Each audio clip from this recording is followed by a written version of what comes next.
Bien, nous allons pouvoir commencer. Tout d'abord, bonjour à toutes et à tous et bienvenue à cette conférence de lancement du programme Erasmus+ 2021-2027 en Bretagne.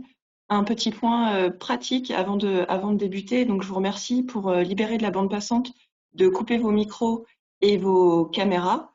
Cette session se veut vraiment interactive, donc n'hésitez pas à poser vos questions directement dans le chat prévu à cet effet.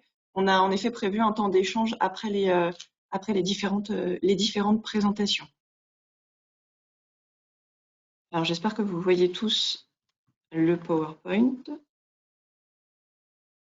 Donc, le lancement d'Erasmus+ en Bretagne trois événements, disons, majeurs constituent cet événement. Tout d'abord, cette conférence de lancement qui se tient aujourd'hui, et s'en suivront trois ateliers qui auront lieu donc le premier demain sur les différents types de mobilité pour l'enseignement supérieur.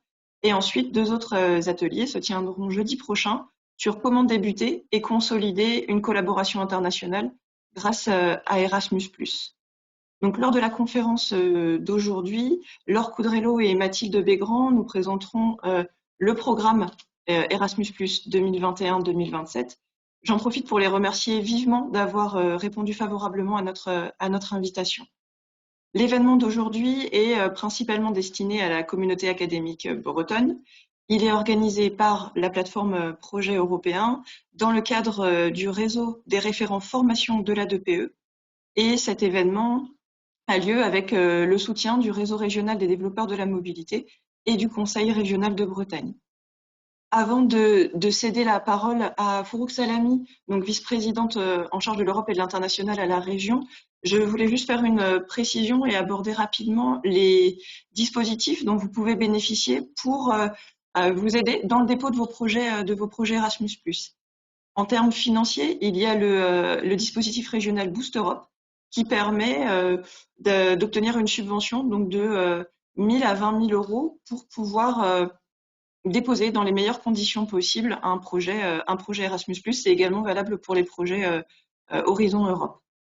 Vous pouvez également bénéficier d'un accompagnement de vos établissements, que ce soit la DPE ou les services supports de vos établissements. N'hésitez pas à nous contacter pour plus d'informations, que ce soit sur le Boost Europe ou le type d'accompagnement dont vous pouvez bénéficier. Je vous remercie pour votre attention et je cède la parole à Fourouk Salami. Oui, bonjour à tous et à toutes. Je ne sais pas, est-ce que vous m'entendez? Tout va bien au niveau de son? Très bien, c'est parfait, je vous remercie. Merci beaucoup. Merci beaucoup pour cette invitation et cette manifestation qui est très importante à nos yeux, parce que quand on parle d'Erasmus, c'est peut-être le seul programme de l'Union européenne qui incarne cette citoyenneté et cette construction européenne. Et quand je dis Erasmus, évidemment c'est Erasmus+, c'est-à-dire tout ce qui est l'enseignement supérieur, mais aussi la formation professionnelle, l'éducation des adultes, la politique des jeunesses, etc. C'est donc le programme le plus réussi de l'Union et qui a traversé deux générations depuis plus de 30 ans. Et toutes les enquêtes démontrent la plus-value de l'Erasmus, à la fois dans la qualification de diplôme, dans l'insertion professionnelle, mais aussi dans l'épanouissement personnel de ceux qui ont pu et ont eu la chance de bénéficier de l'Erasmus. Évidemment, nous avons traversé par des péripéties c'est l'année dernière, la crise Covid qui a été une parenthèse dans cette mobilité des jeunes, mais aussi malheureusement le départ du Royaume-Uni d'Erasmus, qui était pour nous en Bretagne, le Royaume-Uni, la première destination des étudiants. Et nous regrettons vivement cette décision qui était une décision marchande de la part du Royaume-Uni, et nous cherchons évidemment de trouver des coopérations pour avoir une solution alternative. Donc la Bretagne, de par son histoire, par sa géographie, de sa culture, a toujours été très attirée par l'autre, la curiosité de l'autre, l'altérité. Et donc, nous avons évidemment saisi les opportunités que nous ont offert l'Erasmus. Parmi les différentes initiatives, moi, j'aimerais en citer deux. le Coremob, donc cette plateforme qui a mis autour de la table à la fois l'éducation formelle et non formelle pour mettre de synergie, et nous avons vu le résultat très positif, un bilan très positif pour offrir par exemple la mobilité à ceux qui ont été le plus éloignés, le public le plus éloigné de la mobilité. Il y a une autre initiative que la région Bretagne s'est emparée, c'était le projet BMOVE, Bretagne Mobilité Ouverture vers l'Europe, par cet appel à projet d'Erasmus, nous avons pu permettre à plusieurs centaines de bénéficiaires dans le domaine de formation professionnelle de profiter d'Erasmus. Et toujours dans la mesure où nous avons été très active dans la programmation 2021-2027 sur tous les fonds européens, mais aussi Erasmus, il y a eu une consultation bretonne sur le programme 21-27 d'Erasmus en 2018. Il y a eu énormément d'institutions qui ont participé à cette consultation et on a pu éditer une position bretonne. Et j'aimerais, pour finir, peut-être mettre l'accent sur une demande, c'est de mettre la synergie entre l'Erasmus et tous les autres programmes européens tels que Horizon Europe .3, et aussi cette volonté d'avoir l'ouverture de transition numérique, transition écologique dans le programme Erasmus. Voilà, c'était un mot introductif, évidemment pas exhaustif, mais pour dire combien nous sommes engagés dans cette programmation, et nous comptons sur les différentes journées dont vous avez parlé pour pouvoir mobiliser tout le monde dans cette aventure 2021-2027. Et merci encore pour cette invitation. Merci, Madame la Vice-présidente. Je vais maintenant arrêter le partage de mon écran et inviter Laure Coudrello et Mathilde Bégrand à partager leur présentation. Madame la vice-présidente du Conseil régional de Bretagne, Mesdames et Messieurs les vice-présidents et vice-présidentes, Madame la directrice de la plateforme de ZEP, les enseignants-chercheurs et les personnels administratifs, je vous remercie tous d'avoir convié l'agence à cette séance inaugurale de votre semaine de séminaire consacrée à Erasmus+ 2021-2024.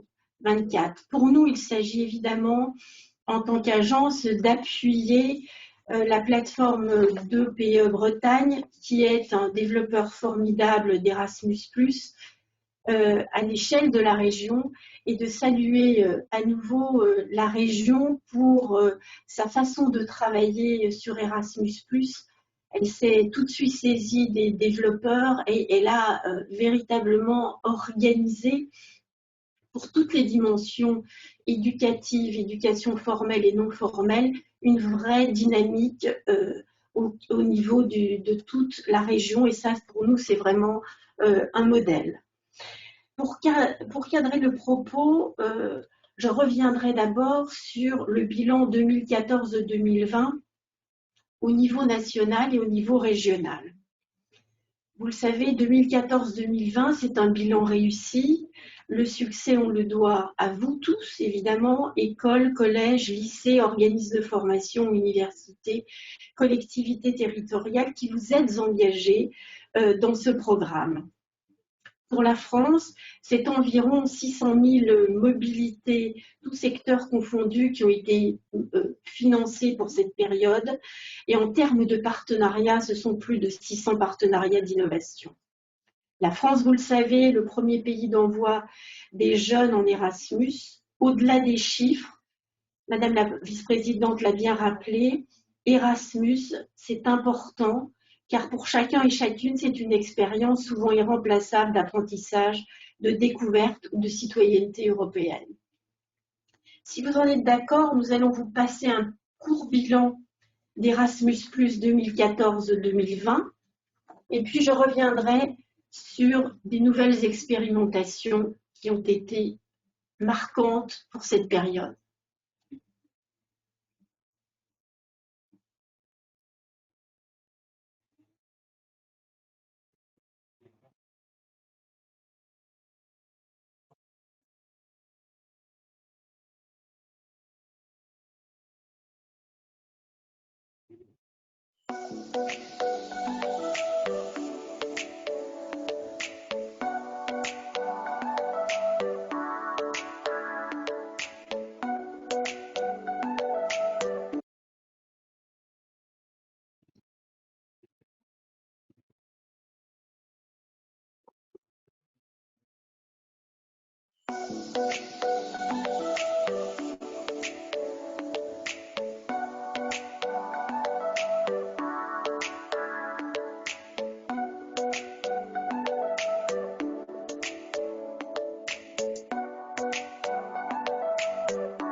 Je ne reviendrai évidemment pas sur ce que vous a montré cette petite vidéo, mais j'insisterai sur ce qui a été mis en place en termes de nouvelles expérimentations. Pour l'enseignement supérieur, ce sont évidemment les alliances que sont les universités européennes, consortia d'établissements d'enseignement supérieur européens. Elles contribuent à une Europe plus unie et plus forte, ouverte sur le monde, et elles promeuvent des valeurs européennes communes. La France est largement positionnée, vous l'avez vu, sur ces alliances. Nous sommes présents dans 28 des 41 alliances sélectionnées au niveau européen depuis le lancement en 2019. Ce qu'il faut remarquer, c'est qu'en Bretagne, vous comptez deux de ces alliances. EDUC, porté par Rennes 1, c'est environ 143 000 étudiants potentiellement impliqués, et CEU, porté par l'Université de Bretagne occidentale, et là nous sommes presque à 130 000 étudiants impliqués. Elle révolutionne la qualité, la compétitivité dans l'enseignement supérieur et favorise le rayonnement de l'Europe au niveau mondial. Je citerai aussi l'expérimentation de la mobilité hybride.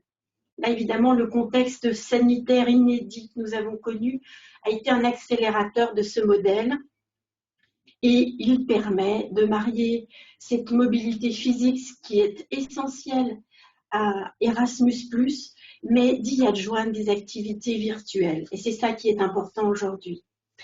Les expérimentations ont aussi porté sur la créativité et le numérique et vous avez été, dans l'enseignement supérieur, nombreux à répondre à cet appel d'offres supplémentaire de l'année 2020.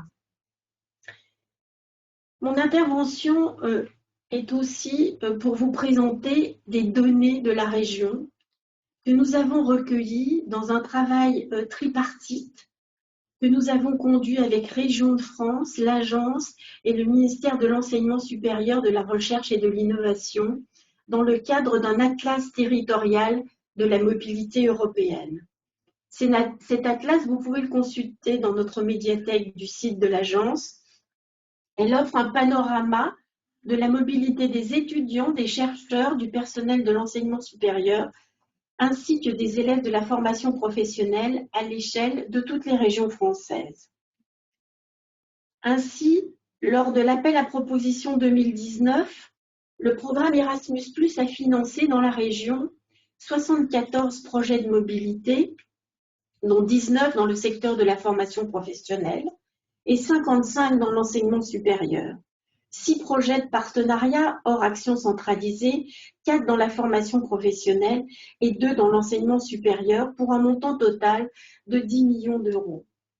Concernant l'enseignement supérieur, la croissance suit la moyenne nationale, autant en termes de mobilité sortante, vous êtes à plus 23% pour une moyenne nationale à 21%, qu'en termes de mobilité entrante, où là vous êtes à plus 6% contre 4% pour l'ensemble du territoire. Ainsi, en 2018-2019, ce sont près de 1100 étudiants étrangers qui sont venus en région Bretagne et ce sont 2700 régionaux qui ont réalisé une mobilité sortante via le programme Erasmus+. Dans le secteur de la formation professionnelle, la dynamique est également forte, avec 44% de croissance en 4 ans en ce qui concerne le nombre de personnes sortantes, contre 34% au niveau de la moyenne nationale. En termes d'arrivée, la tendance est également à la hausse, bien que moins soutenue qu'au niveau national. En 2018-2019, 1300 apprenants ont réalisé une mobilité sortante et 230 apprenants étrangers sont venus réaliser leur stage en région Bretagne. Les principaux pays de destination de la mobilité sortante sont les mêmes qu'au niveau national en ce qui concerne l'enseignement supérieur. Royaume-Uni, vous l'avez dit, Belgique, Allemagne, Espagne. On peut compléter ce panorama avec les chiffres publiés par la plateforme de PE dans son observatoire régional Erasmus+ 2014-2018, notamment sur les actions à forte visibilité. Si les établissements d'enseignement supérieur bretons sont particulièrement présents sur les modules et les chartes Jean Monnet, on peut constater une dynamique un peu moindre sur les projets de visibilité internationale comme les masters conjoints Erasmus Mundus, les projets de renforcement des capacités et les alliances de la connaissance. Je vais désormais passer au programme 2021-2027 et j'insisterai sur ces défis. Le bilan positif de la période précédente, l'appétence pour le programme qui ne s'est pas démenti malgré des conditions inédites avec la crise du Covid, les perspectives budgétaires très favorables sur la période des 7 ans du nouveau programme vont permettre de bâtir sur des réussites existantes et aussi d'expérimenter et d'approfondir un certain nombre d'actions. Et c'est ça qui est désormais devant nous. On va vous présenter une courte vidéo sur 2021-2027.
Vous l'avez compris, Erasmus+ va être le fer de lance de la construction de l'espace européen de l'éducation et de la formation à l'horizon 2025. La Commission élabore actuellement des initiatives visant à contribuer au développement d'un espace européen de l'éducation. L'objectif de cette stratégie est que dans toute l'Union, passer du temps à l'étranger pour étudier et se former devienne la norme. Les diplômes de l'enseignement secondaire et supérieur, qu'ils soient reconnus dans l'ensemble des États membres, connaître deux langues en plus de sa langue maternelle, que ça devienne la règle, que chacun ait accès à une éducation de qualité indépendamment de son milieu socio-économique, que les citoyens soient pleinement conscients de leur identité européenne, ainsi que du patrimoine culturel de l'Europe et de sa diversité. Pour l'enseignement supérieur, le focus porte sur le développement d'un diplôme européen, de la mise en place de statuts pour les universités européennes et du déploiement de l'initiative de la carte d'étudiants européenne, ce qu'on appelle dans notre jargon lycéen. 2021, je vais insister un peu parce que c'est une année particulière. Elle ouvre le nouveau programme, mais elle demeure une année de transition. C'est une année de transition du fait de la crise sanitaire de la Covid-19 qui s'est poursuivie sur le premier semestre et qui risque de se poursuivre encore. C'est une année de transition car pour l'enseignement supérieur, certains financements n'interviendront que progressivement. Tous les financements ne seront pas mobilisables dès 2021. Des négociations sont toujours en cours sur les instruments de la politique extérieure de l'Union, IPA et NDICI, et nous savons que sur la MIC, il n'y aura pas de financement avant 2022. 2021, c'est aussi une année de transition, car les accords politiques, vous le savez, sont arrivés extrêmement tardivement. Et à ce jour, la visibilité et les détails sur le programme, comme les enveloppes budgétaires, nous ne les connaissons pas. La publication du guide du programme est prévue pour la mi-mars au mieux, la fin mars sûrement. Sur l'ICE, je voulais insister car c'est la même chose. Il va y avoir tout au long de l'année 2021 un travail sur une plateforme qui va regrouper les 3 éléments de cette initiative de la carte étudiante européenne. Vous savez qu'elle a 2 dimensions, la dimension de la facilitation de la vie des étudiants sur les campus quand ils seront en mobilité, et deuxièmement, la facilité de la gestion des établissements dans leur action de mobilité.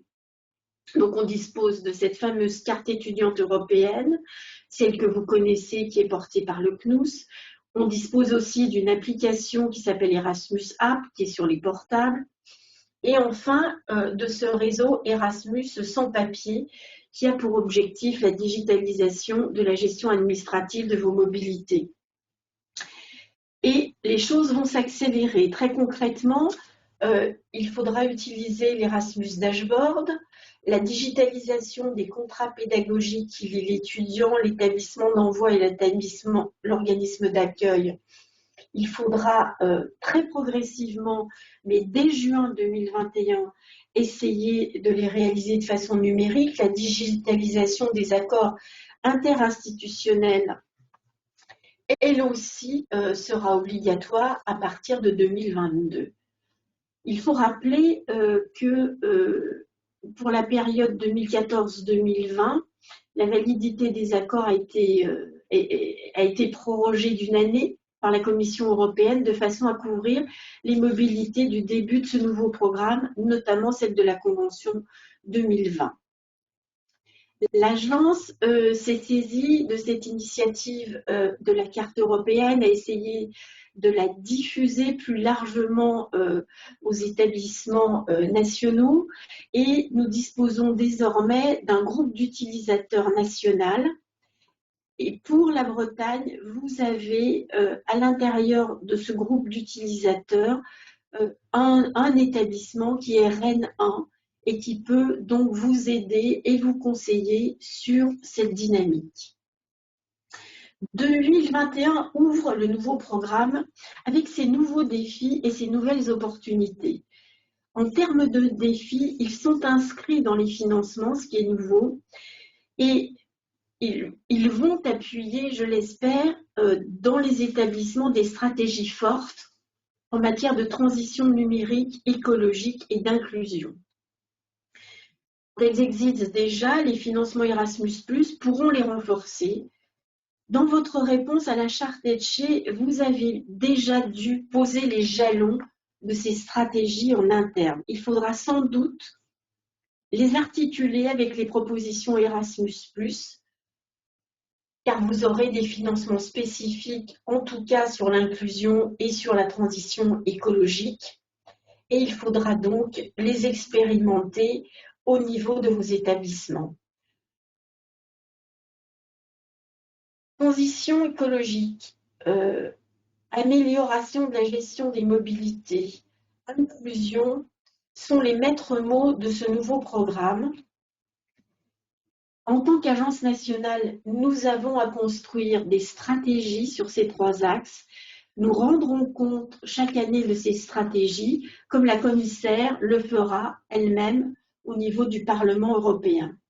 Donc, au niveau des services de relations internationales, il faudra affiner les stratégies d'inclusion, de verdissement, d'accélération de la digitalisation des mobilités en lien avec les instances de décision de vos établissements. Il faudra que vous mobilisiez vos vice-présidents sur ces sujets-là. C'est important que l'outil Erasmus+ vous aide dans des stratégies qui sont celles de vos établissements sur des enjeux qui sont aujourd'hui stratégiques et sur lesquels l'Europe avance.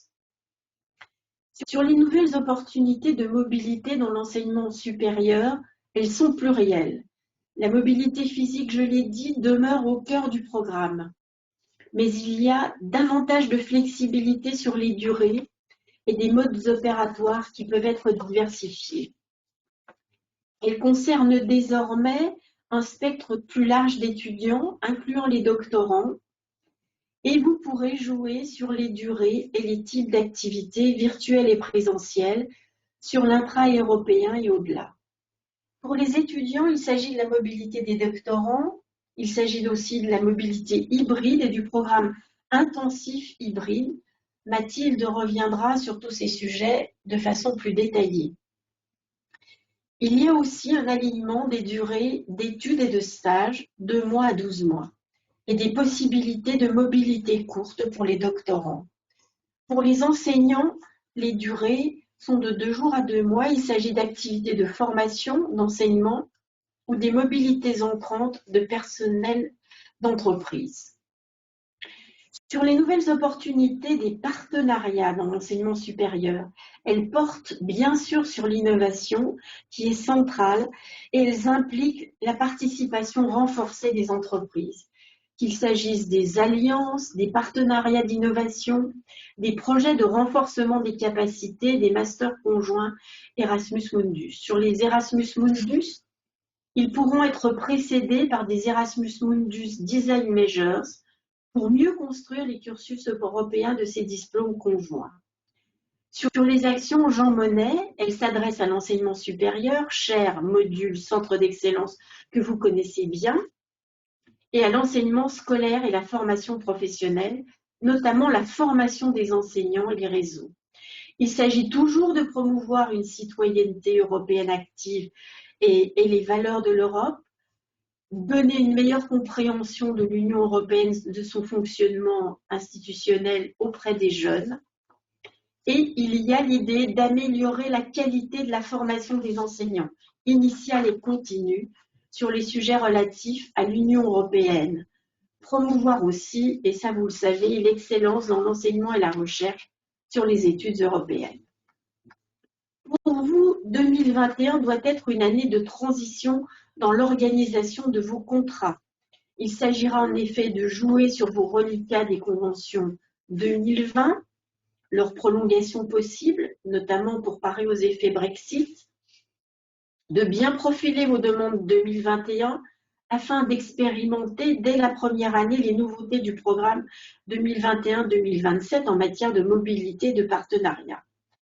Et de bien tenir compte de la compétitivité des appels à projets par rapport aux enveloppes budgétaires. Il est probable que les enveloppes budgétaires soient différentes de celles que vous avez connues à la fin de la programmation 2014-2020 et que du fait de la crise sanitaire, elles soient plus limitées dans l'enseignement supérieur. Alors qu'il est, hélas, je ne dispose pas de ces informations sur les enveloppes budgétaires et évidemment, dès que nous les aurons, nous les communiquerons. Sur la prise en compte de la performance passée, sachant que 1260 établissements d'enseignement supérieur ont redéposé des chartes pour le nouveau programme via la procédure simplifiée, on peut considérer qu'il y a une véritable continuité entre les deux programmes pour l'enseignement supérieur. Il sera évidemment tenu compte de la crise sanitaire qui a pu affecter vos établissements à compter de l'année 2020-2021. Je vais maintenant céder la parole à Mathilde qui va pouvoir vous faire quelques focus particuliers et vous décrire plus en détail les nouveautés de cette programmation 2021-2027. Je vous remercie. Bonjour à toutes et à tous. Donc, dans un premier temps, faire un petit focus effectivement sur la question du Royaume-Uni et du programme Erasmus+. On l'a vu tout à l'heure en introduction que c'est un véritable intérêt sur le territoire breton. Donc juste vous rappeler qu'effectivement, le Royaume-Uni demeure pour l'ensemble des projets et des conventions de subventions relevant du programme 2014-2020 un pays participant au programme. Ça veut dire que toutes les actions qui sont en cours dans vos établissements, financées dans le cadre du programme Erasmus 2014-2020, continuent. Le Royaume-Uni reste dans ces actions et pour mener à bien vos projets de mobilité et de partenariat avec le Royaume-Uni. Mais il est vrai qu'à partir de l'appel à proposition 2021, le Royaume-Uni n'est plus un pays participant au programme Erasmus+. Ils ne seront donc pas présents au même titre que les années précédentes. Il est donc important, comme l'a souligné Madame la directrice, de vous projeter sur le fait de vous appuyer sur les conventions, notamment 2020, pour organiser des mobilités Erasmus+, avec le Royaume-Uni, ce qui vous permettrait de maintenir des mobilités avec financement Erasmus jusqu'en 2023. Je m'explique. Les conventions de l'appel 2020 que vous avez obtenues pour faire de la mobilité peuvent être prolongées de 12 mois vis-à-vis de leur durée initiale. Donc, c'est-à-dire que les établissements qui avaient des conventions de 16 mois initialement peuvent aller jusqu'à 28 mois et les établissements qui avaient des conventions initialement de 24 mois pourront prolonger leur convention jusqu'à 36 mois. Ce choix a été fait par l'Agence nationale pour notamment vous permettre d'utiliser les reliquats de ces conventions, reliquats suite notamment à l'encrochement de mobilité suite à la pandémie, pour maintenir des mobilités financées par Erasmus, notamment avec le Royaume-Uni. Faites tout de même attention, ce sont des mobilités dans un nouveau cadre qui ne sont pas encore totalement connues à ce jour. On pense aux problématiques de visa qui auront un coût, on le sait déjà. On pense aux problématiques d'assurance maladie qui auront un coût également. Et également les questions de frais d'inscription qui pourront avoir un coût. Voilà. Qui se concerne le Royaume-Uni, voici les informations que nous avons à notre disposition pour le moment. Vous avez aussi, on verra plus tard, d'autres informations et on vous les transmettra si elles sont nouvelles. On voulait également faire un petit point sur ce qu'on appelle la dimension internationale d'Erasmus+. Donc, pour ceux qui connaissent bien le programme, la dimension internationale d'Erasmus+, concerne les activités finançables avec les pays tiers, c'est-à-dire les pays, si on veut faire simple, hors Europe, hors Union européenne et hors pays associés au programme Erasmus+, tel qu'actuellement. Vous l'avez compris, les négociations se sont achevées fin décembre pour le nouvel instrument de financement de l'Union européenne pour le voisinage, le développement et la coopération internationale, qui aura comme petit nom NDICI ou NDC. On n'a encore pas décidé exactement comment on allait lire l'acronyme NDICI. Pour la période de programmation 2021-2027, il est annoncé pratiquement 80 milliards d'euros, mais pour cet instrument au total, maintenant doit se décider la petite partie qui viendra soutenir les actions Erasmus+. À cet outil NDIKI s'ajoutera également le budget, l'instrument extérieur d'aide à la préadhésion qui ciblera notamment la zone des Balkans. Comme ces négociations viennent de se terminer, vous l'avez compris, il n'y aura pas d'appel en 2021 pour deux actions importantes dans lesquelles la France est extrêmement présente, les mobilités internationales de crédit, mais également les projets de renforcement des capacités de vos partenaires non européens. Ça veut dire à nouveau que 2021 est une année de transition pour ces deux actions, une année pour vous préparer à déposer en 2022 des projets. Un an pour faire le tour de vos établissements, pour vous développeurs, identifier des projets intéressants qui pourraient être menés dans ces actions.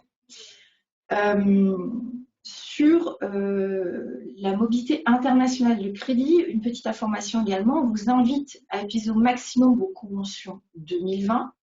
Alors, les conventions 2020 pourront aller jusqu'à 36 mois. Donc, pour ceux qui sont déjà sur des durées de 36 mois, pas de changement, mais pour ceux qui auraient des conventions d'une durée initiale de 24 mois, vous pourrez demander une prolongation jusqu'à 36 mois.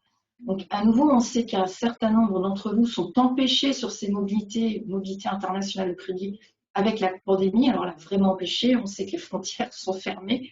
Donc, vous aurez encore la possibilité d'utiliser ces subventions à venir, ce qui vous permettra notamment de faire cette transition entre un appel 2020 non existant en attendant 2022 et de les utiliser au maximum quand la situation le permettra. Sur cette dimension internationale, on voulait aussi vous donner quelques informations de la plus politique, plus stratégique. Vous savez que cette dimension internationale, elle accompagne la politique étrangère de l'Union européenne, notamment vis-à-vis de l'Afrique. Il y aura, en mars 2020, a été publiée la nouvelle stratégie de l'Union européenne en direction de l'Afrique. Si vous êtes intéressé sur des collaborations sur cette zone, il est important de vous informer sur ce sujet. Et le sommet entre l'Union européenne et l'Union africaine a été reporté à 2021, probablement au printemps. Concernant les collaborations avec les pays du sud de la Méditerranée, alors pour relancer et renforcer le partenariat stratégique entre le sud de la Méditerranée et l'Europe, alors c'est tout nouveau puisqu'en fait a été adopté hier le nouvel agenda pour la Méditerranée. Je n'ai pas eu le temps de vous le lire, je ne vous le cache pas, mais je vous invite également à en prendre connaissance pour vous rendre compte en fait de ce que souhaitent les deux zones, les sujets de collaboration qu'elles souhaitent mettre en valeur. Ensuite, vous le savez, les pays des Balkans sont une zone extrêmement importante de collaboration, de coopération pour l'Union européenne, notamment dans un désir et dans une volonté de préadhésion de ces pays.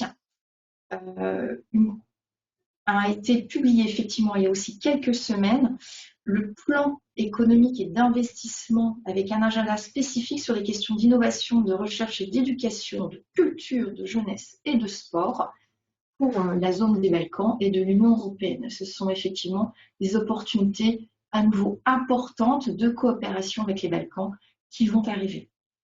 Et puis, une autre zone de la politique de voisinage, c'est effectivement les pays du partenariat oriental. Donc, une consultation extensive a été menée pour produire une stratégie post-2020, également qui a donné une communication commune en mai 2020. On vous invite également à la lire, et puis, notamment en prévision d'un sommet qui est prévu, un sommet partenariat oriental Union européenne, qui est prévu en mars 2021. Donc voilà quelques pistes de lecture, de réflexion pour inscrire vos projets dans ces stratégies plus générales de l'Union européenne sur la dimension internationale. Pour continuer, on voulait également rentrer un peu plus dans l'architecture du programme et dans ses actions. Alors, on restera, toute cette présentation se fait sous réserve de la confirmation de nos informations suite à l'apparition du guide Erasmus+. On vous a dit au mieux mi-mars, mais plus vraisemblablement fin mars, qui nous contraint aussi bien nous que vous à attendre et à vous dérouler des informations sous réserve. Ce qu'il faut quand même garder en tête, c'est qu'il n'y a pas de révolution dans l'architecture de ce programme. Vous allez retrouver toutes vos actions préférées, mais qui évoluent pour mieux vous accompagner et répondre à vos besoins en tant qu'établissement pour la mise en place de vos stratégies, mais aussi aux besoins des étudiants et de vos publics. Alors, le programme est toujours structuré en 3 grands types de projets, d'actions clés, qui sont appelées actions clés dans le programme. L'action clé 1, qui permet de se former, d'enseigner, d'observer les pratiques en Europe et à l'international. L'action clé 2, qui permet de montrer des projets de partenariat d'échange de pratiques ou d'innovation entre des organismes très variés, alors les universités, certes, mais tout établissement d'enseignement supérieur, mais également les associations, les établissements scolaires, les CFA, les entreprises, les collectivités territoriales, qui vont coopérer autour de sujets communs. On a parlé des 3 grandes priorités du programme. Vous les retrouverez dans les partenariats de coopération, le numérique éducatif et le développement durable, par exemple. Et puis, l'action clé 3 qui finance, quant à elle, des projets qui soutiennent la réforme des politiques publiques. Du côté des pays éligibles, à part le Royaume-Uni, pas de changement majeur. On en a déjà un, ça suffira pour le moment. Donc, on reste sur 33 pays qui peuvent prétendre à tous les types de projets Erasmus+. Ce sont bien entendu les 27 États membres de l'Union européenne, auxquels s'ajoutent les pays tiers associés au programme Erasmus+, dont les accords d'association sont en cours de négociation, et il s'agit de la Norvège, de l'Islande, du Liechtenstein, de la République de Macédoine du Nord, de la Turquie et de la Serbie. Quand les actions, on va dire, de la dimension internationale seront ouvertes, des établissements d'autres pays du monde pourront participer à certaines actions du programme Erasmus+, et notamment cette fameuse dimension internationale. Alors, vous le savez, ça a été dit par Madame la vice-présidente en introduction, il est important d'exploiter la palette des opportunités des financements européens. Il est important dans vos stratégies d'établissement, dans vos stratégies éducation, recherche, innovation, lien avec la société civile, de vous appuyer sur l'ensemble des opportunités européennes. Certes, Erasmus+, mais on a été nommé également Horizon 2020, mais également les fonds nationaux et régionaux. À nouveau, une vision à long terme permet en fait d'avoir une combinaison des expériences acquises dans le cadre d'Erasmus+, pour structurer des projets d'ampleur. Vous l'avez fait avec brio sur le territoire breton avec 2 alliances universités européennes, mais il s'agit surtout en fait d'essayer de voir les synergies dans vos projets, dans vos stratégies, dans votre objectif final, sur quel type de financement vous pouvez vous appuyer pour développer votre expérience, mais aussi pour arriver à votre objectif final, tel qu'il soit. Du coup, cette démarche, elle n'est pas seulement financière, c'est pas seulement trouver le meilleur appel avec le plus d'argent, c'est de trouver l'appel qui vous permette d'avancer dans votre projet d'établissement et d'aller d'appel à projet, de combiner, bref, de faire de la synergie. Alors, vous avez de la chance sur le territoire breton, parce que vous avez la plateforme d'EPE qui vous accompagne dans cette démarche. Et puis, vous savez qu'en parallèle, il y a eu également le lancement du programme de recherche Horizon 2020, Horizon Europe, j'ai mal écrit mes notes, qui a lieu en même temps que ce lancement Erasmus+ sur le territoire breton. Et puis, vous aurez aussi également 3 ateliers qui vont suivre dans la semaine à la semaine prochaine pour aller plus en détail sur ces actions. Alors, quelques diapos pour aller peut-être un peu plus en détail sur ces fameuses actions. Les actions, d'abord, vous avez vu l'action clé 1, ce qu'on appelle la mobilité des individus. Ce sont une diversité de mobilités pour vous aider à mobiliser l'ensemble de vos publics. Alors, c'est des mobilités en Europe et en delà, avec comme nouveauté des durées de mobilité raccourcies qui viennent à 2 mois pour les périodes d'études ou de stage, mais aussi qui peuvent permettre de faire de mobilité entre 5 et 30 jours, on va dire physique, sur place, quand elles sont accolées à des activités virtuelles. Il y a également une prise en compte de la spécificité des doctorants dans ce nouveau programme en termes de mobilité. On annonce aussi des compléments financiers pour pouvoir toucher l'ensemble des publics.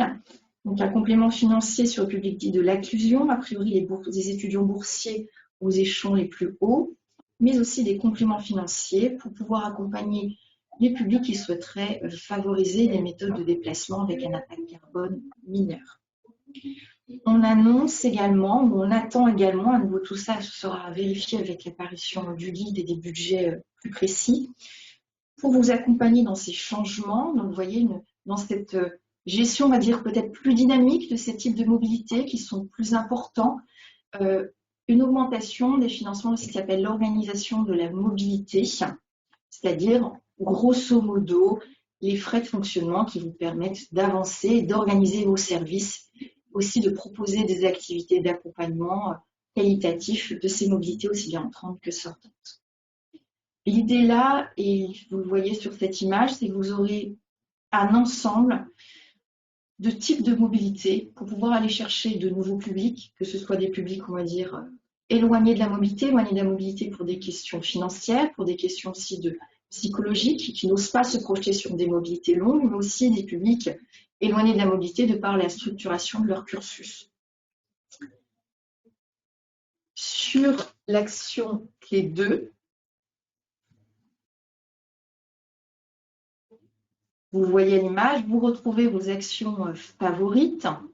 Donc, nous retrouvons tout d'abord ce qui va s'appeler les partenariats de coopération avec, pour l'enseignement supérieur, un seul appel à projet, une seule activité possible, les partenariats de coopération.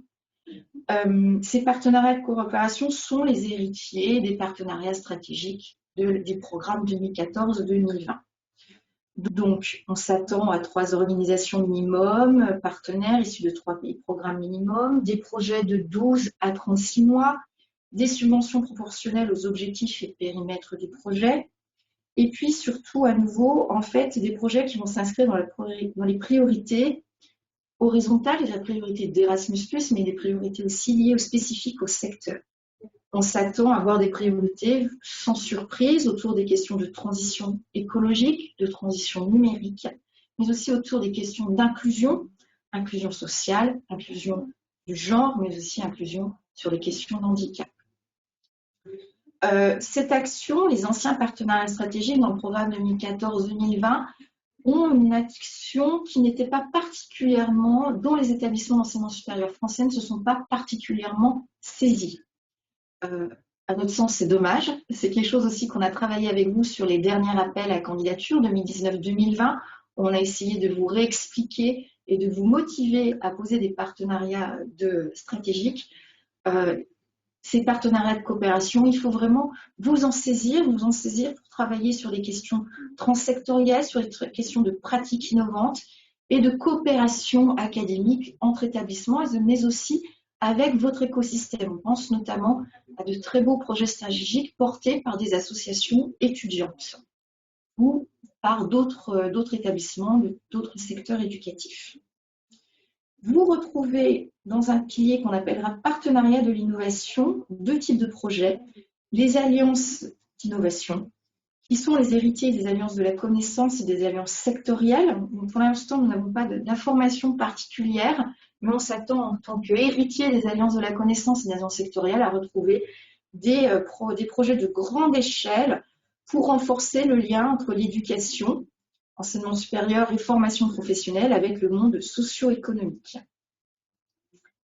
Vous retrouvez dans ces partenariats de l'innovation les projets de renforcement des capacités. On en a déjà parlé plusieurs fois. C'est une action qui est effectivement plébiscitée par les établissements d'enseignement supérieur français, qui à l'appel 2020 était présent dans 20% des projets sélectionnés. Et à nouveau, une année de transition sur ces projets de renforcement de capacité, puisqu'il n'y aura pas d'appel en 2021.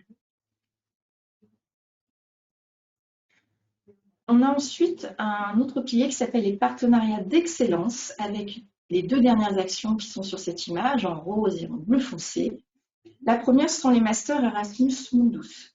Sur le territoire breton, l'a dit tout à l'heure, Madame la directrice l'a dit tout à l'heure, ce n'est pas une action qui est présente sur votre territoire, mais ce n'est pas une des actions les plus présentes. Effectivement, il y a peut-être de la marge pour vous sur cette action. Et ça tombe bien, sur cette nouvelle programmation, un focus sera fait notamment sur les pays, les établissements et les thématiques peu présentes actuellement dans ces masters Erasmus Mundus. Donc, on peut s'attendre à ce qu'il y ait de la place pour les établissements peu présents et notamment, du coup, les établissements bretons. avec la possibilité, il y aura 2 appels à candidature distincts, c'est vraiment la grosse nouveauté sur ces masters Erasmus Mundus. Il y aura ce qu'on appelle, encore en anglais, on n'a encore pas trouvé de traduction, les Erasmus Mundus Design Measures, qui vont financer la construction d'un master conjoint Erasmus Mundus, c'est-à-dire l'amont, ce qui actuellement n'était pas financé, l'amont de votre projet de master conjoint Erasmus Mundus, c'est-à-dire la mise en place du programme académique, l'organisation commune administrative et financière, les services communs offerts aux étudiants, la promotion, la destination et les projets de convention de contrat d'étudiants. Bref, financer tout ce qui fait une bonne candidature à un master conjoint Erasmus Mundus.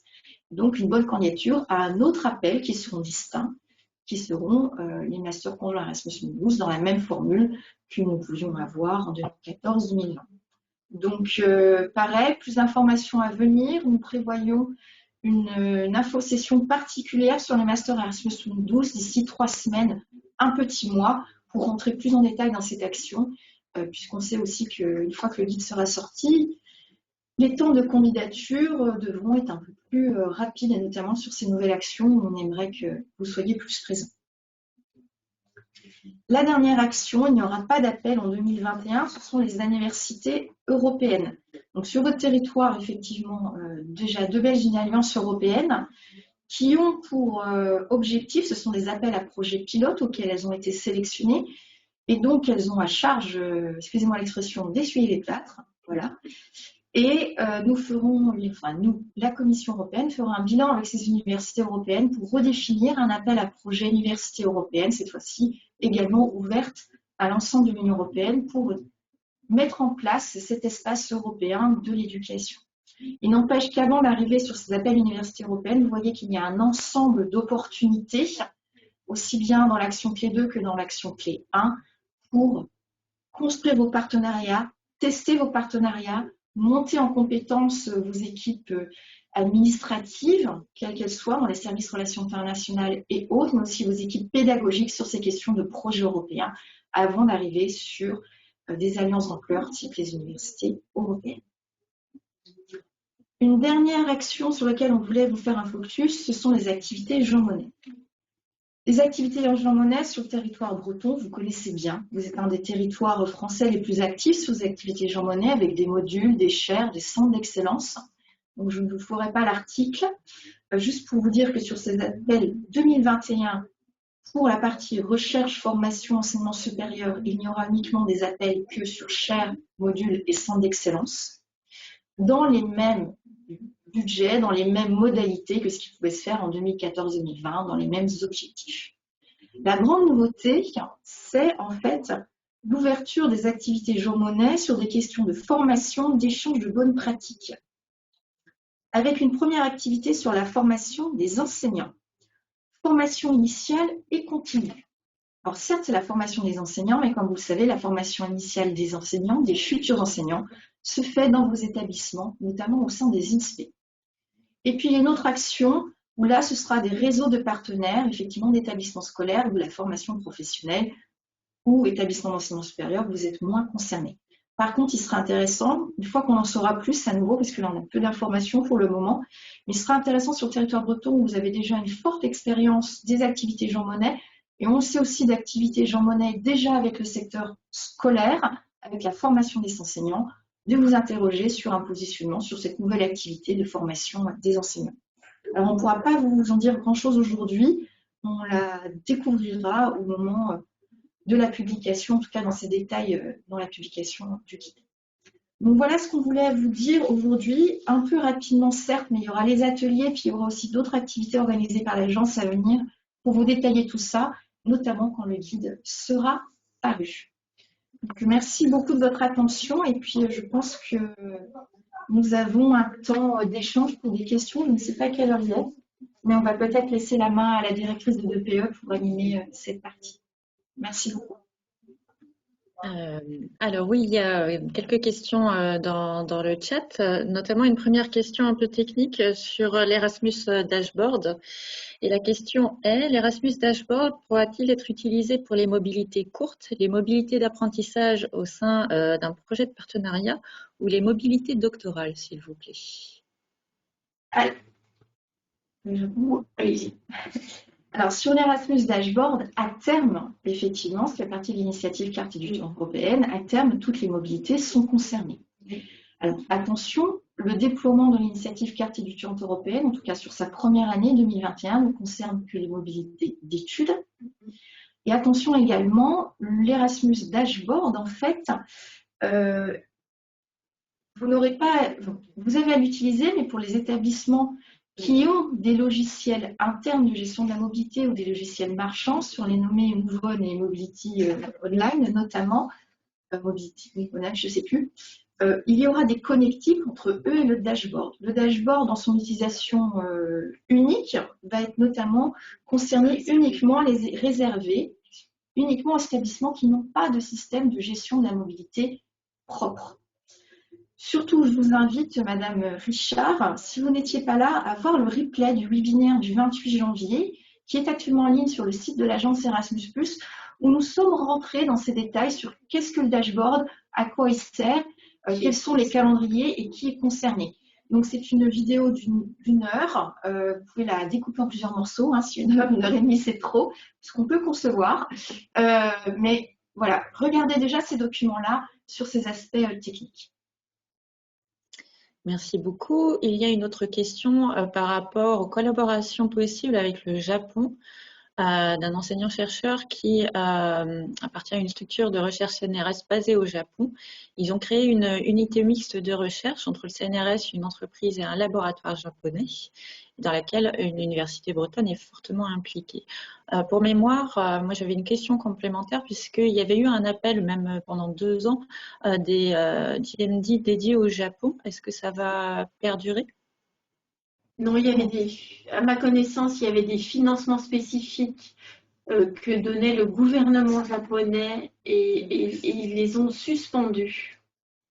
Donc effectivement, c'était des appels à projets avec financement spécifique sur les masters conjoints Erasmus Mundus qui ont été suspendus parce que voilà, il a été estimé que ce n'était pas une réussite, même si on a été très bien placés les Français, puisque je crois que sur 3 financements possibles, on a été présents dans 2.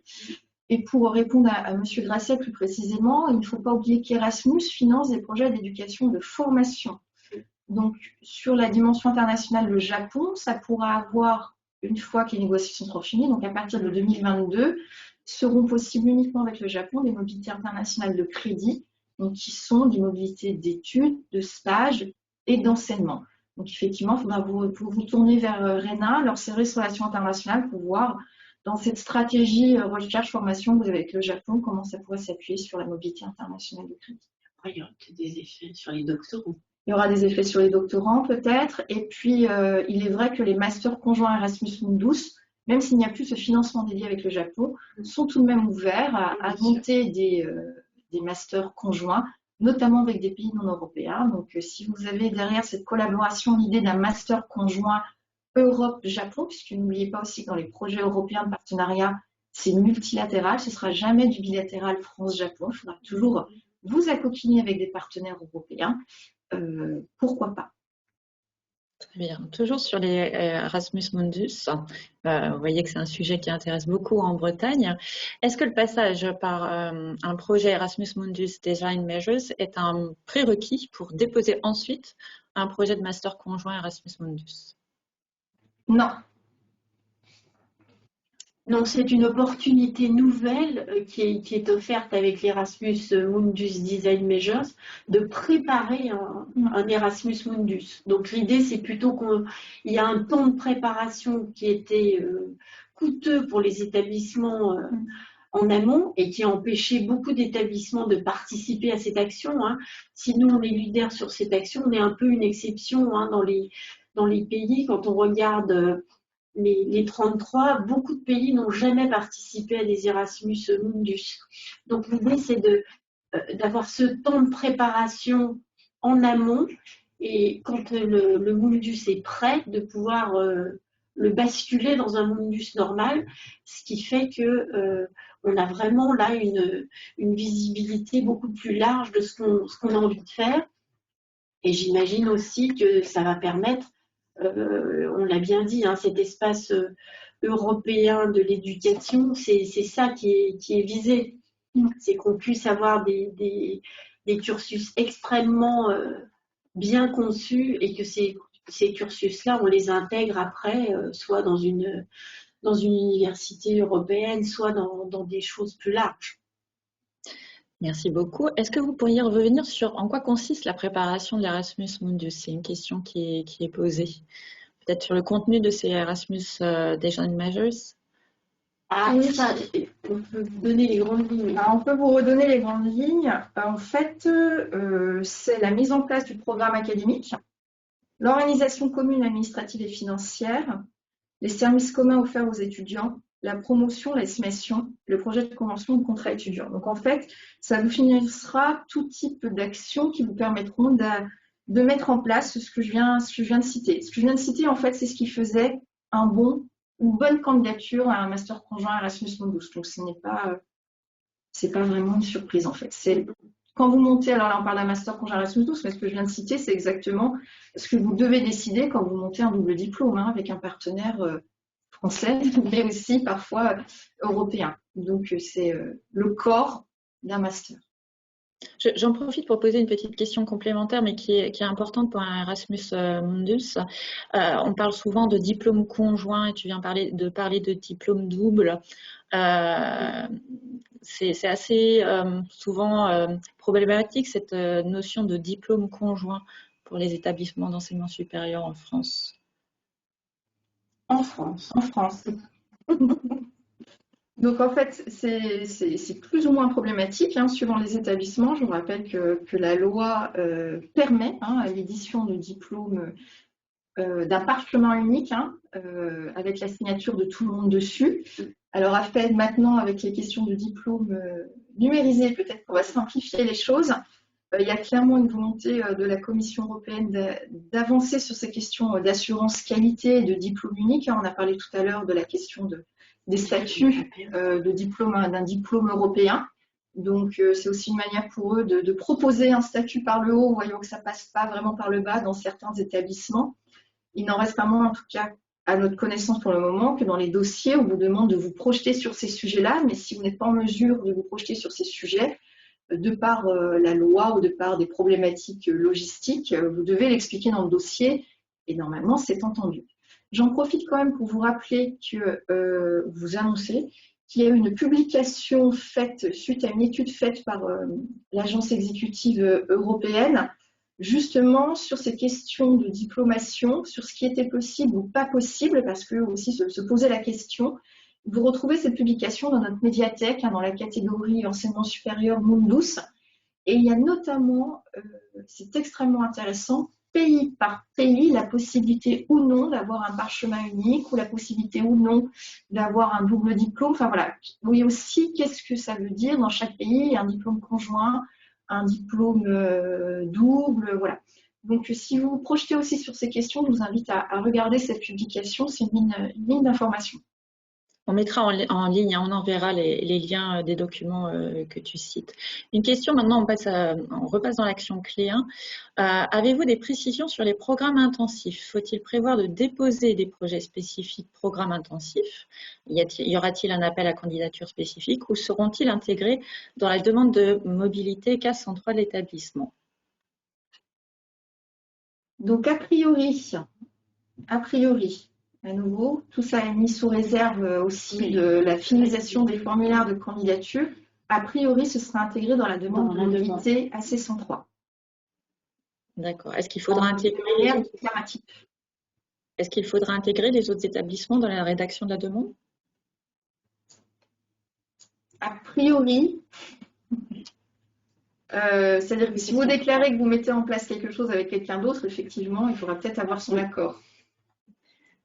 On ne peut pas vous répondre sur ce sujet. On n'a pas assez d'informations, on risque de vous dire des bêtises.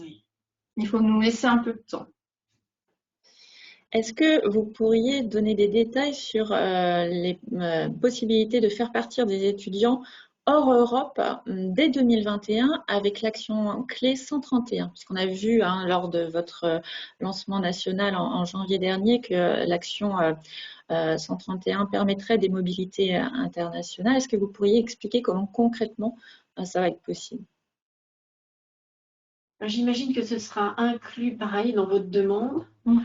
La seule chose sur laquelle j'attire votre attention, c'est qu'il faut travailler à la fois sur le budget qu'on aura en 2021 et ce que sont vos reliquats sur la dimension internationale notamment. C'est ça qu'il faudra quand même beaucoup prendre en compte. Et des redistributions possibles sur ces actions clés, parce que si beaucoup d'établissements sont arrivés à faire des mobilités, quand on regarde globalement les statistiques dont on dispose, qui sont pour l'instant très peu fiables, hein, je pense que nous aurons des redistributions financières à l'automne. D'accord. Une question un peu plus politique de nouveau sur les Erasmus Mundus. Quels sont les pays qui sont les meilleurs partenaires pour optimiser les chances de succès pour l'Erasmus Mundus? Est-ce qu'il y a des pays qui sont les meilleurs? Je pense pas que ce soit votre question principale en fait pour monter votre partenariat. C'est-à-dire que il est important de connaître vos partenaires pour que votre dossier soit solide. Et en fait, donc c'est pas tant l'entrée pays que l'entrée, quel est le bon partenaire, quel est le partenaire qui est important pour votre dossier. Après, et puis le côté expertise. Et le côté expertise. Après, on vous l'a dit tout à l'heure, il y a clairement un souhait de l'Union européenne dans cette idée de construction de l'espace de l'éducation, de faire qu'il n'y ait pas de pays qui soit mis de côté.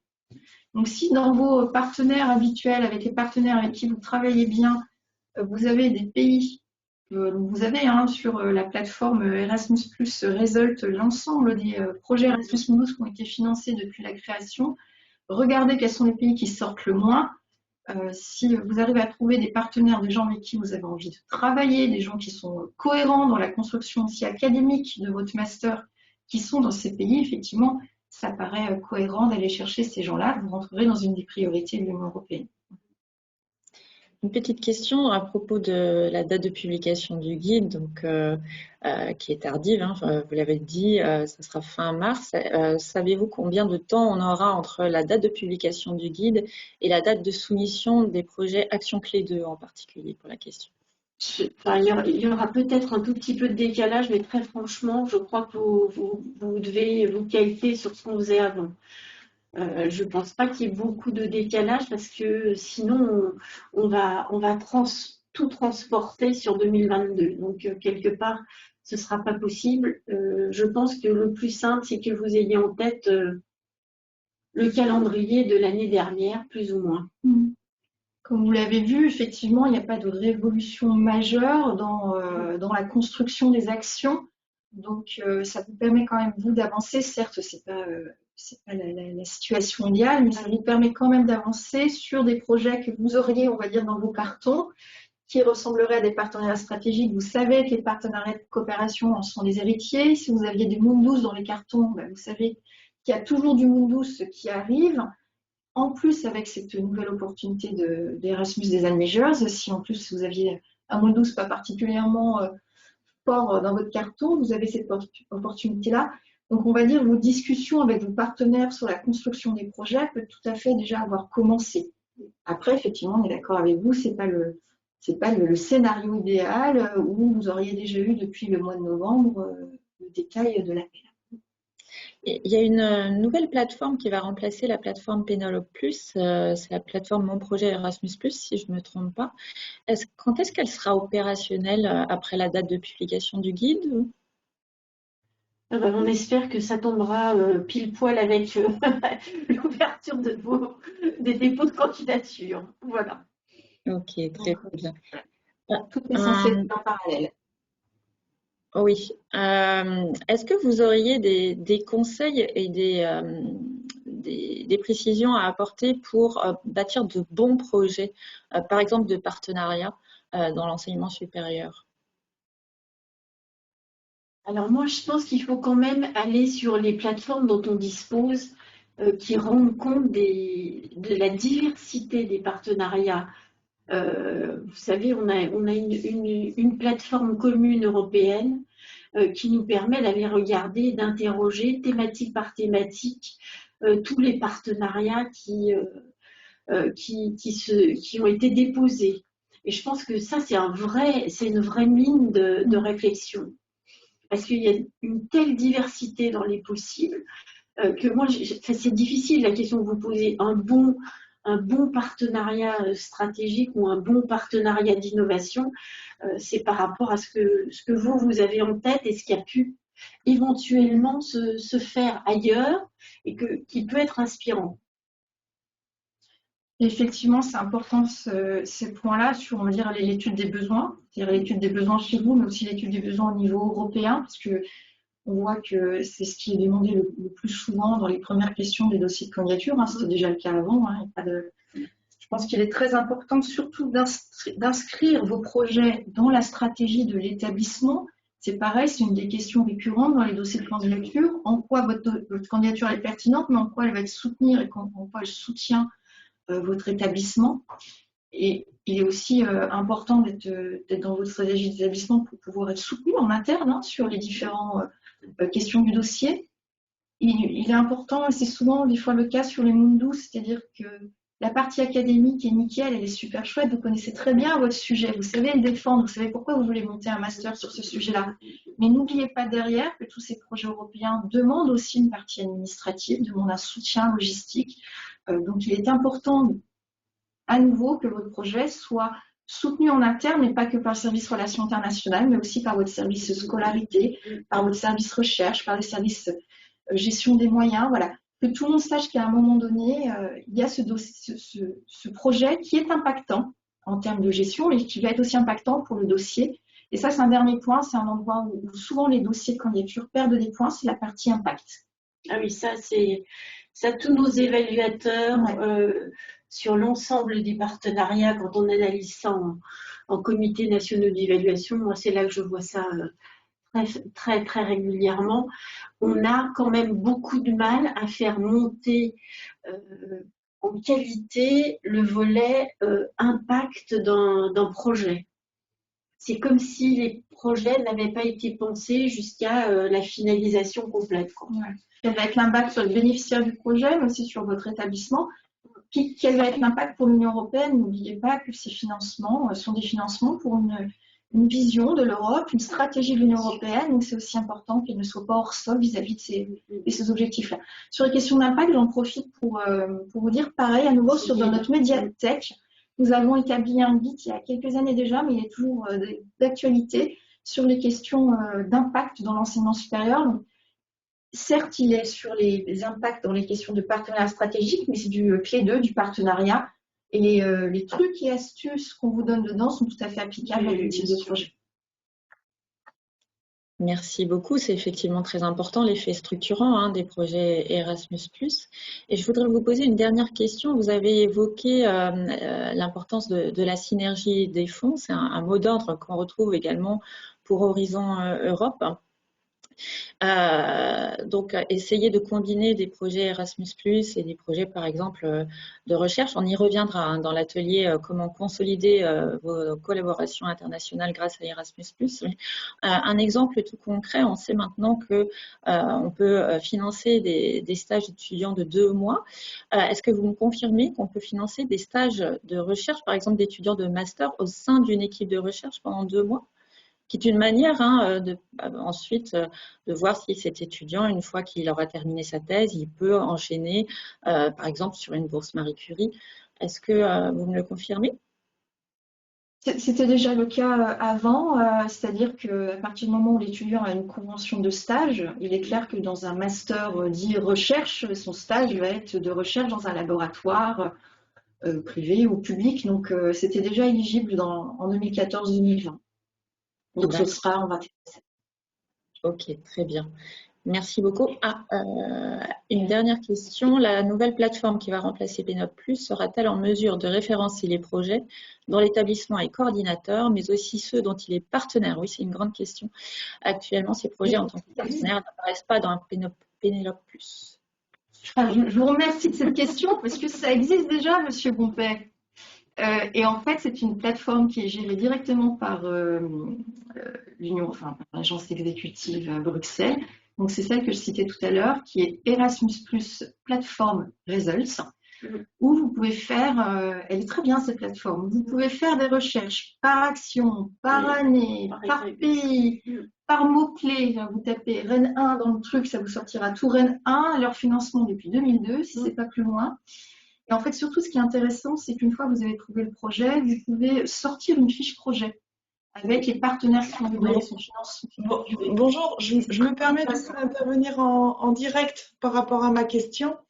Là, en fait, ma question est au niveau central de l'établissement en tant que étant directrice adjointe d'un service relations internationales. Nous, notre intérêt n'est pas de faire forcément une recherche en direct et d'éditer les fiches projets sur cette plateforme, mais d'avoir une vision vraiment globale et immédiate de l'implication de notre établissement dans des projets Erasmus. Donc, quand on est sur notre compte Pénélope, ça apparaît tout de suite, mais c'est vrai que c'est très difficile derrière de savoir dans quel projet Erasmus nous sommes partenaires, puisque nous ne signons pas directement avec l'agence. Voilà. C'est pour ça que c'est pour ça que c'est centralisé à Bruxelles. Erasmus Plus Plateforme Réserve, c'est qu'ils ont effectivement la vision sur tout, ceux que vous coordonnez et qui sont, on va dire, gérés au niveau national, comme sur Pénélope Plus, où vous avez de la gestion nationale, et puis ceux tels comme les Mundus, ou les alliances à connaissance, ou les projets de renforcement de capacité qui sont gérés directement à Bruxelles.